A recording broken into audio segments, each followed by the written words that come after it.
Hello, and welcome to our MSP focused podcast. It's a numbers game. I'm Adam Morris, together with my co host Daniel Welling. Today, we have a banger of an episode with Mark Peacock from Pricemaker. We're exploring the critical subject of MSP pricing. And I would say this is always in my top three of weaknesses and challenges for MSP owners that we work with. Time and time again, we see owners, especially in smaller MSPs, undervalue what they do. And this leads to not just stalling businesses that make no money, it effectively makes the owners slaves of their business. And this is truly something we have to change. And ultimately, poor pricing just makes it harder for everyone in the industry. So today, we're going to talk about why making small pricing tweaks can have a massive impact on your bottom line, a practical way to analyze your client profitability so you can stop flying blind, and how to use pricing psychology like anchoring to confidently sell more at higher margins. Let's dive into the episode.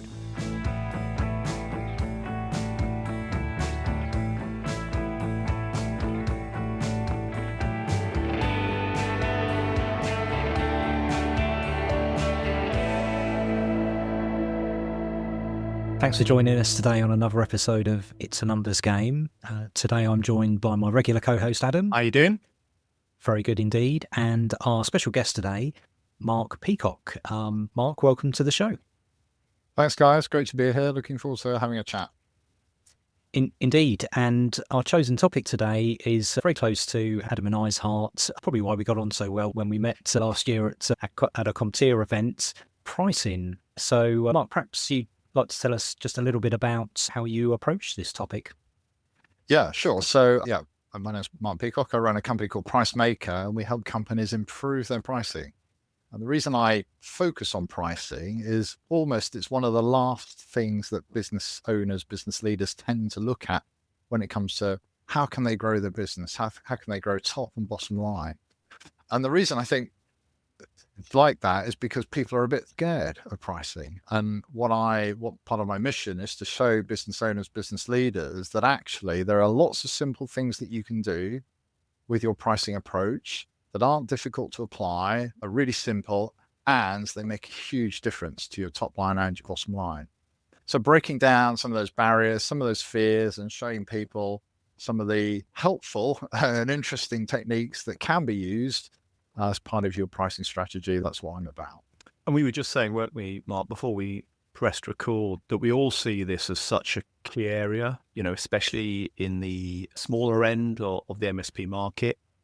And there seems to be an overall kind of reluctance, I would say, with owners out there to really value what they do. And they often sort of, I don't know, there's something around confidence, there's something about misunderstanding of value, the value they bring, people pleasing, various kind of psychological hang-ups about, truly valuing what they do and pricing properly for it. And we often see this across the board with the people we work with, and it's generally always something that we can help with.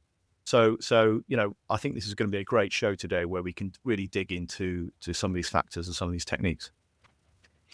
Yeah, and just to comment on that, I mean, particularly at the small end of the business size scale, if you've got 5 people and somebody running it, what's the background of those people? It doesn't tend to be from a strong level of commercial expertise. It's they're highly skilled technically, obviously, and they're very good operationally, but possibly lacking in commercial expertise, and as a result, tend to take the minimum action they need to take to devise a pricing strategy, which is usually copy the competition and set the highest price we can get away with or the lowest price, depending on where you are in your business journey. But there are lots of things you can do to get past that and create a more profitable and in business. fact, actually, we've established a new record, actually, of meeting someone where they revealed what they charged and they revealed the amount of hours that they worked. And it turned out they earned £1.88 an hour in the MSP industry. So I don't know if you can better that, Mark, but I reckon that's going to be, that's a world-beating record, right? Yeah, that's sad to hear, but hopefully you put them on the right track. We're going to turn it around. We're going to turn it around, Yeah. and it's going to be, a massive improvement on that by the time we finished. So This is this is a big topic for us to try and tackle in our regular sort of half an hour episode. So we planned this in terms of, we've got 5 areas that we want to talk about. We'll try our best to get through as many as we can. And if we don't, Mark, we'll have you back for a part 2 or maybe even part 3. Our first point, though, perhaps you'd like to start us there, which I think is a great demonstration of the power of pricing and how it can affect the bottom line. Talk us through that, if you would. Yeah. So I think what people don't fully appreciate is how a small change in price can make a massive change to your bottom line. So in really simple terms, McKinsey give a really great example of this. Then they state that for every 1% increase in average price, you can normally increase your net profit by 8 to 10%. Net profits, EBITDA, your net profit, whatever your measure is, you can increase that by up to 10% just by having a 1% increase in your average selling price. Now that you know that fact, what's stopping you taking action on your pricing? Just to add to that, just to make it even more impactful. So Warren Buffett, the world's most famous and successful investor, so he says that pricing power is one of the most important things that he looks for when deciding whether or not to invest in a business, because he knows it's the leading indicator of enterprise value and therefore the amount of return he's going to get on his investment. So companies with strong pricing power generate high margins.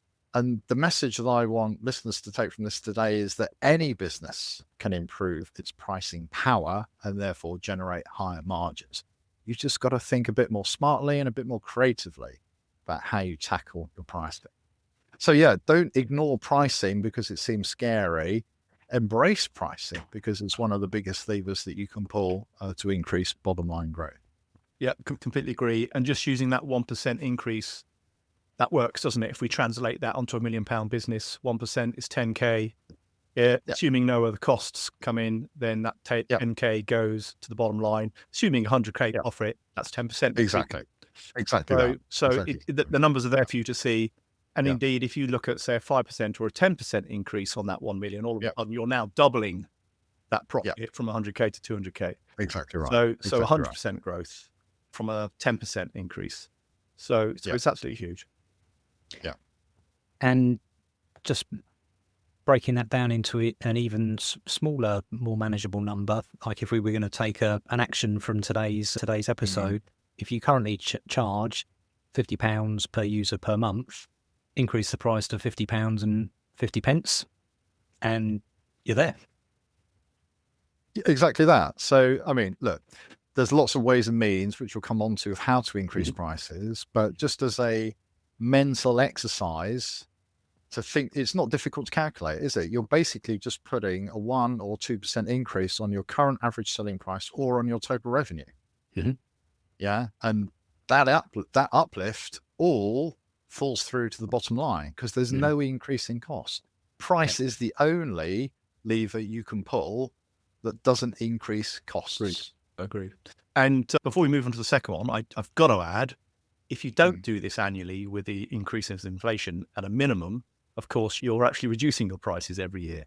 So 100%. that has exactly the same effect, but in reverse, as does discounting, of course. So it's vital that these things are treated within the overall context of, an overall plan, I guess. And it's vital that owners really, understand this and work out how to factor it into their overall operations. Yeah. And we'll come on to annual price increases in one or two topics time. So your second point, Mark, was one that Adam and I are also advocates for addressing. Talk us through that, if you will. So a key first step in improving your pricing is understanding individual client profitability. So what I mean by that is, could you create a list of all of your clients, and let's say you've got 100. So for 1 to 100, and you rank them all in terms of revenue, can you add another column which shows their actual gross profit margin contribution, both in pounds and the percentage margin? If you can, and you've got that data accurately captured, brilliant, well done.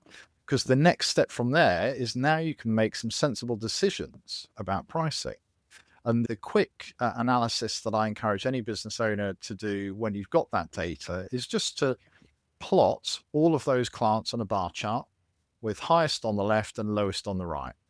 So if on the left-hand side, you've got your highest contributing clients contributing, say, 80% gross margin. And then on the very right-hand side, at the far right-hand side, you've got your lowest contributing clients, who maybe only contributing 10, 20% gross margin, or maybe they're even negative. They've gone below the line. So great. So now you've got a clear plan of action. And for any client with less than 40% gross profit margin, draw a big red box around that group and decide, right, what are we going to do with all of these clients? We need to take some action, which could be to increase prices. It could be to change their service proposition. It could be to change how you resource those clients. But you've got to be aiming for at least a 40% margin, I would say, on any of those clients. Sorry, Daniel, you had your hand up. I think we'd agree. Perhaps the immediate barrier for most MSPs, well, and the immediate mistake that most MSPs could make here, because of the mix of the cost of sale for an MSP, is that there's obviously a product subscription service, but there's also a time and labor element. Yep. And being able to factor in labor into that calculation is critical to getting that, seeing a 40%, which is probably the sort of labor loaded gross margin level that you should be aiming to be above or rather than below.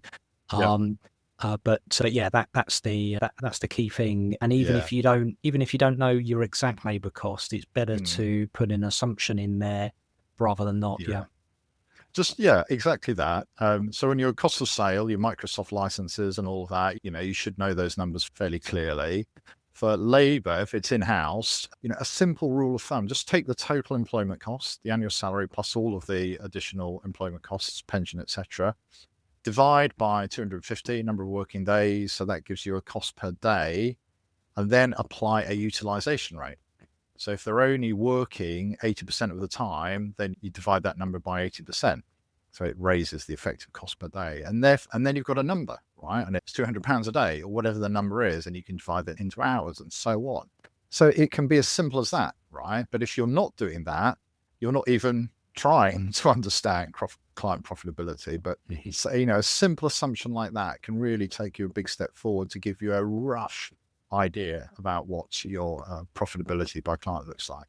And if you're not doing this already and you're using one of the major PSAs out there or other third-party analytics tools, one of which we supply as well, you can get this gross margin information as long as you're putting all the data in correctly and putting all your time correctly out of these tool sets. And you can put in your fully burdened engineer costs, etc., into those. So there's no excuse, I don't think, for owners out there to analyze all of this, spend some time looking through it quarterly, perhaps, tweaking things as you need to stay on top of this. Otherwise, just flying blind, aren't you? That's the thing. Yeah, You're just getting exactly that. You're just guessing. And it can really make a huge difference. Going back to the first point, a few little changes of the dial on a few customers, can suddenly make huge differences to the bottom line. Yeah. And if within your business, you're letting your operations manager or an account manager make decisions on pricing, and you're not overseeing that, and they're just looking at it at a revenue and a relationship level, they're not going to make the best decision on your behalf because they don't want to put prices up. They don't want to upset the customer. But if they haven't got insight into margin, they could be making your business worse because actually you could have a negative situation. Yeah, I 100% agree. Really Everyone needs to be on board with it, right? The account management, the salespeople, your operations managers, they need to be on board with targeted clients which are underperforming from a gross margin perspective. I think we used to have them listed on a board. I can't remember exactly, but I think we might have had them listed, on a board as ones that we wanted to ensure we didn't want to overservice for any reason. Or there was extra sensitivity around the way that we manage that account. So this is a huge area. You've got to get the data. You've got to get the information. Yeah. But once you get it, it'll make a huge difference. It really will. So that's step number one, I would say. Absolutely. We're going to take a quick break whilst I quickly introduce MSP Finance Team, the hosts of this podcast. You started your MSP to help business owners master technology. Isn't it time you were rewarded for that? MSP Finance Team helps hard-working MSP owners finally get the profit, time, and control they deserve. With better financial and strategic insight, you can make better decisions, leading to more control, profit, and time. Our approach is unique. We focus exclusively on MSP businesses, and we meld bookkeeping, CFO as a service, accounting, and mentoring to help you get started, scale, or sell.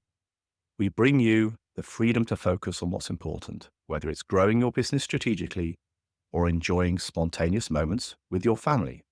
So visit mspfinanceteam.com today and take the first step towards financial mastery. Because when it comes to your MSP finances, it's not just business, it's a numbers game. Point two, step one. So for anyone still following our numbering system, we're now on to element 3, point 3, and Adam kind of gave it away a little bit earlier, but there's a lot more to it. So talk us through annual price increases. Yeah. So the first thing is you have to do an annual price increase. As Adam said a minute ago, if you don't, inflation is eating away at your margins. If you do nothing over 10 years, you'll lose 30% of your buying power due to inflation alone. So the second thing is, well, what's the best way to do it? So I do see a lot of businesses, and this is across the whole business community, not just in tech or MSP land, is just applying a flat across the board price increase, right? So we're going to increase our prices by 3% or inflation plus 3% or whatever the number is. And we apply that number across the board. And I think it's common because everybody does it. So everybody else does it because everybody does it, if that makes sense. But nobody's stopping to think, is there a better way? Or what's the problem with that? And the problem with it is if you imagine you've got a very small client who's only paying you a couple of £100 a month, 3% for them might be neither here nor there. But if you've got a really large client and they're paying you thousands of pounds a month, 3% might be material. And it might cause them to rethink their whole approach and their relationship with you as a business holder. So why on earth would you treat all your customers the same, exactly the same, when it comes to such a critical thing as pricing? So my general advice is never apply a flat across the board price increase to all of your customers because they all have different levels of price sensitivity and willingness to pay. Far better to take a targeted approach, and you can break your customers into segments or into groups and just imagine them to be small, medium, large, and think about, well, what would be an appropriate price response or price increase proposal for each of those three groups? And at the large end of the scale, your big strategically important customers, clearly you don't want to upset them too much. So you've got to treat them with kid gloves, right? And you're going to be very cautious and you're going to put your best foot forward and look to maybe recover inflation as a minimum. But for those at the bottom end of the scale, and particularly for the ones where having just done your client profitability analysis, if their gross margin is really low, you need to be sticking at least 10, 15% on those guys just to bring them up to a level that's acceptable to you. And do this understanding that it's okay to lose a couple of unprofitable clients, and because a few might leave, but you'll be better off as a result of having lifted your entire customer base up a level and lost a couple of unprofitable clients. You'll be far better off doing that than worrying about all of them and doing nothing. So yeah, segmenting your price increase approach and applying a different price increase to each one is the key there, I think, Daniel. Yeah, I again completely agree with that approach. I never understood that blanket approach at all. It's just too complex, all the different shapes and sizes and relationships out there, and there's always, this is a messy area, isn't it? It's not a perfect area where all clients are priced in exactly the right way. You've taken them on at different stages of growth and different maturity in your business, and clients from 10 years ago aren't paying what they should be, compared to clients today, etc. So there's a lot more to it. I also think to some extent as well, you want to be pricing clients so that almost you do lose one or two because of it. In other words, it needs to be at a level where it's causing some of your lower level clients to feel uneasy about it. That pricing needs to be, if everyone's just willingly taking it on and accepting it, it's probably too low, quite frankly. Yeah. So in the SaaS world, it's well understood that 3 to 8% churn annually due to price is a good thing, right? Because what it means is you're constantly pushing up the envelope of willingness to pay and affordability. And it forces you to understand and accept that's the trajectory that we've got to be on to grow this business. And it's absolutely fine to lose 5% of our customers every year. B2C and B2, or B2B and B2B. No, that's B2B. Yeah. They're not necessarily B2C. I don't know the figures for B2C. I do know them for B2B. But yeah, churn is good as long as you're doing it for the right reasons and pushing up prices. If you're churning for other reasons, that's not good. But yes, I always say you can double the price and get 100% churn, and you're still in the same place, but with half as much work to do. Exactly that. You have fewer clients and you'll be more profitable. Yeah. I mean, what's wrong with that as an outcome? Yeah. Nothing at all. Yeah, really interesting. And I guess I'm probably fibbing when I say I'm in two minds. I'm in about four or five minds on this topic, if I'm being honest, because I guess there's a what would be perfect execution, and there's a pragmatic and a journey that I think some people will be on, and there'll be some listeners to this who haven't increased prices at all for 10 years. And the thought of implementing this, is overwhelming and very scary. So in some ways, I think I would be advocating coming up with a plan that has a realistic time frame to implement something around this. And if the first step is a flat across the board model, and perhaps not fully observed across the entire client base, excluding some of the ones that you feel are particularly price sensitive, then, or even experimenting with almost a client by client approach in terms of to reduce the risk, then my view would be that's better than doing nothing at all and putting this off until a perfect point in the future. 100%. And but I think just thinking about it, having it front of mind as an important thing on that to-do list is key to building up the courage and then developing the confidence to move on this. So I guess, if someone's listening a little bit overwhelmed by this, then baby steps are fine. I do have a booklet on this, which I'll happily send you the PDF, Daniel, and I don't know if you can include it in the show notes or something like that to download, but I'll be happy to offer that. It's a 15-page guide to the do's and don'ts of how to implement price increases. That's brilliant, and we'll find a way to share that, even if it's just to DM us and request a copy. We'll find a way to distribute that. That's really good of you. Thank you. It's it's a really interesting area. The number of discussions I've had over the years, some people saying, "Oh, just go and do it." Just bung your prices up 20%. Just do it. Well, it's not as simple as just do it, is it? There's all sorts of belief systems, worries, concerns, whether they're correct or not. And so going back to what Dan was saying, it is absolutely appropriate to test the water, right? Try something, try it with a few clients. What reaction do you get? Was that what you were thinking? Or has it surprised you? And also, how are you delivering the message? Are you just going to send an email, or are you going to meet with them face to face and talk about it? All these factors can influence how you approach what could be a thorny subject. For me, I think there's a lot to be said around putting the time in, ensuring the relationship's in the right place, the service provision is in the right place. Clearly, if you're going to bump the price up, the last thing you want is rubbish service. So you've got to make sure there's a number of other spinning plates working in the right way. Face-to-face meetings are always good, and then starting to deal with the issue and learning from the process, fine-tuning the process, and then getting into a better rhythm and improving it over, on an ongoing basis. Yeah. You've got to build your pricing muscles, right? And this is how you do it. You have a go at things and you learn, just like every other process in your business. Absolutely. People don't because they're scared of it, so they do nothing. But, there's some simple things that you can do, as I said earlier, that will make a big difference. And just like going to the gym, you dread it beforehand, but you do feel better afterwards. So. Exactly. Yeah. And actually, this leads really neatly, as though we'd planned, had some design behind this episode, but this leads really neatly into point 4. So, Mark, give us a bit of an intro into point 4. Yeah, so this is about the psychology of pricing. This is one of the favorite things I like to talk about when I do talks on pricing, because actually, once you start to understand it, you realize actually it's not difficult to understand. It's quite simple. And there's some really powerful techniques that any business can use to help sell and communicate the value of what you do. So if you take the concept of a price anchor, for example, so an anchor is the first thing that goes into your mind when you think about something. So if somebody gives you one price and then another price, they judge the second price by relating it to the first price they heard.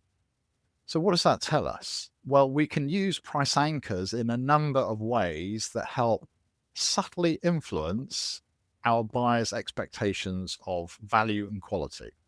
So let's just say you're selling a service and it typically costs, I don't know, £2,000 a year, for example. It doesn't really matter what it is, but it's £2,000 a year. So normally you might try and sell that service by saying, well, here's all the features, here's the benefits, here's the value, this is what you can expect, and so on. And the price for that is £2,000. So when a buyer hears that, what are they judging that number against? You don't know. So they could be judging it against the competitor's price. They could be judging it against an internal budget. They might have no idea about how much these kind of things cost. So you're not taking advantage of the opportunity to give them a reference number. And the way you do that is by creating a high price anchor or another price offering. So let's just replay that sales scenario where you've got a couple of options and you say to the buyer, okay, Mr. Buyer, we've got a couple of options to share with you today. We've got our all singing, all dancing, deluxe gold-plated service, and that's £5,000 a year. Or you can have our standard service, which doesn't include all the bells and whistles, but still does the core things that you need, and that's £2,000 a year. So what's happening now in the mind of the buyer is they're evaluating those two prices and packages together. More often than not, people in that buying situation will think that 5K option is too expensive, sounds great, but I don't need it. So therefore, in comparison, the 2K option sounds good value. What it's also doing, don't forget, is that if you're communicating that you can deliver a £5,000 a year service, it's going to create a high perception of quality. Wow, these guys must be good if they can deliver that level of service. So you've done two things. You've created a high perception of quality in the mind of the buyer, and you've given them a price anchor that you've controlled to let them better judge and evaluate the value that they're going to get from the lower priced option. So price anchoring is your best friend. And the mistake that many people make is that we start by communicating our lowest price first, don't we? And we see this in shops, we see it online. Prices from 99p, prices from £50 and up. But the trouble with that is that's the price anchor that you're giving your customers. So if the first number you communicate is your lowest price, guess what? When the actual price for the service that they actually want to buy is higher than that, you're causing them psychological pain. So you're far better off, and you just need to practice this and get confident with the idea of communicating your highest price first and then coming down in price. So you can say, well, we've got 3 packages. I've got our £500 bundle, which does everything. We've got our £300 bundle, which does all of the standard services you'd expect. And we've got a budget price bundle at £200. So you're coming down in price rather than going up. So think about how you can use price anchors to influence perceptions of quality, create a reference price that you're controlling for your buyer, and then communicate your prices from high to low rather than low to high, so that they're coming down in price and seeing that more psychologically favorably.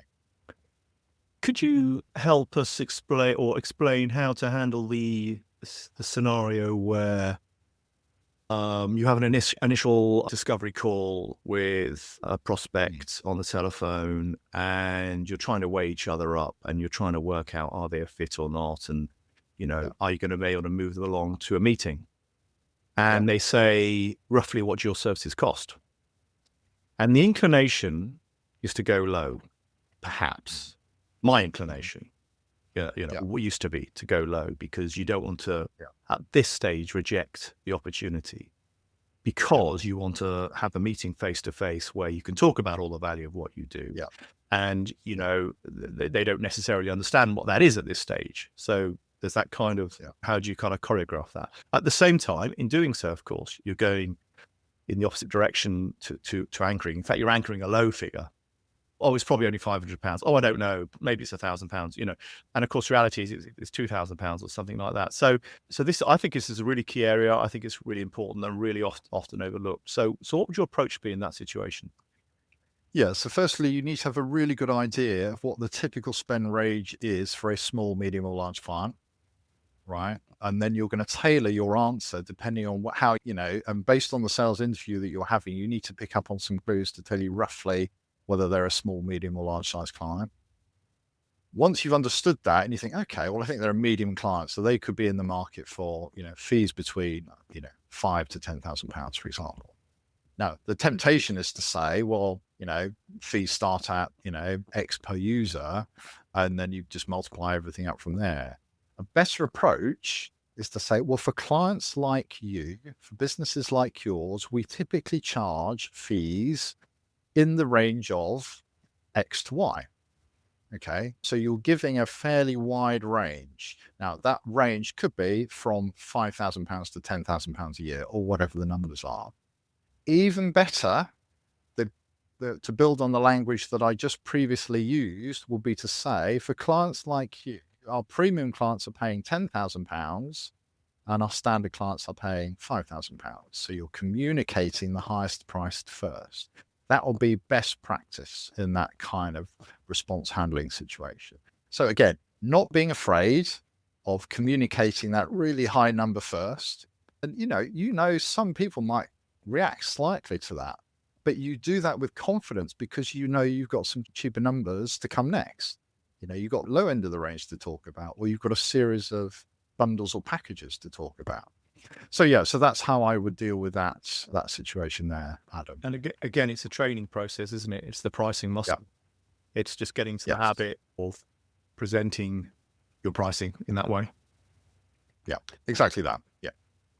And I guess as well, from a position of confidence, if you've an abundance of opportunities and you're practiced and you're winning business at the higher price, then you're going to be more confident and adept at pitching that higher price. And if, however, you've a scarcity of opportunities and you're unpracticed and it's irregular, you're going to be immediately discounting, dropping your price because there's so much pressure on this one opportunity. Oh, it's so closely entwined, isn't it? It's all about how you feel, the day. You client that morning and literally, have a different type of conversation in the afternoon. Mm-hmm. Yeah, it absolutely depends on how desperate your need is for new business, the value of the client, opportunity, where you're at in your business cycle. All of these things play a part, competitive intensity, and so on. But I think the first thing to do is to get confident about your price messaging, right? Mm-hmm. Work it out, right? You only need it on one sheet of paper, right? Small clients look like this, medium clients look like this, large clients look like this. What's the price range? What are the typical values, and how can we best communicate that in a way that supports our value and doesn't make us look cheap? Because we don't want to look. There's always somebody cheaper than you, right? There's always somebody cheaper than you. Do not play the price game because you will not win. It's no point. You've got to play the value game and work out ways to get better at delivering and justifying the value that you create and deliver. Absolutely.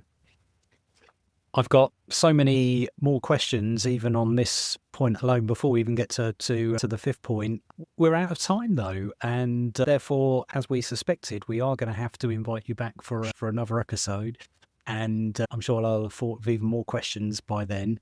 You've been incredibly generous with your time and sharing your wisdom today, Mark, and really appreciate the offer of the 15-page guide, which will include a way of sharing that with our listeners.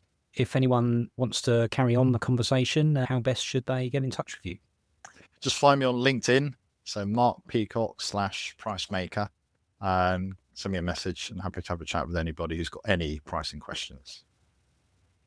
Including what your pricing is. Yeah, maybe. Lovely. Mark, thank you very much indeed for your time, and we look forward to welcoming you back on the podcast very soon. Great. Thanks for having me, guys. Thanks, Mark.